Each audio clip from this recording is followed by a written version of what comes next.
Hi, Michelle. My name is Becky. I'm one of the site leaders on We Are Crohn's.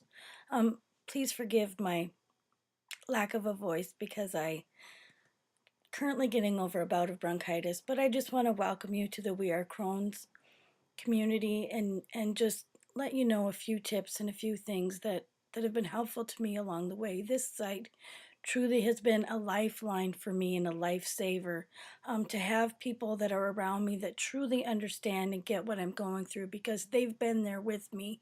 They're not my family members who love me but don't really get it because they haven't been there. But the people on the site here truly get it because they live it, you know. And if you have any questions or something you don't understand, you can post a question to a fellow member, in the discussion boards, to a site leader, and somebody will get back with you. I really hope that you enjoy becoming a part of the family. And that's really what this is. We Are Crohn's is truly a family. It's a family site. We all bond. We bond so deeply here because we all, in the midst of pain and suffering, we've we've bonded together and help each other up when someone is down, and when we're the one that's down, somebody else comes to help us out. So, you know, I'm sorry to hear that you've been diagnosed with Crohn's. It's not the greatest words that can be said to us in life, but we are more than our diagnosis, and we're so much more life to live aside from a life of Crohn's disease. We have purpose, we have function, and this site kind of helps you get back in contact with that person who you were before you were diagnosed. I know those words, you have Crohn's disease, can sometimes just be like a label slapped on our forehead, and it's like, whoa, I'm a diseased person and uh, plagued for life or something. And that's not true. We have to remember to get back in touch with the who we were before those words were spoken, because that person still exists in us.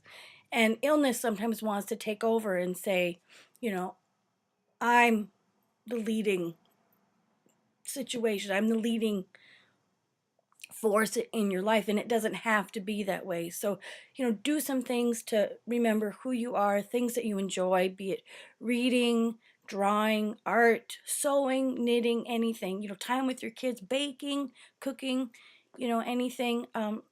A few food tips that I can give you, just a quick off the top of my head, would be, avoid dairy. A lot of people who are diagnosed with Crohn's are lactose intolerant. Dairy can be a real trigger.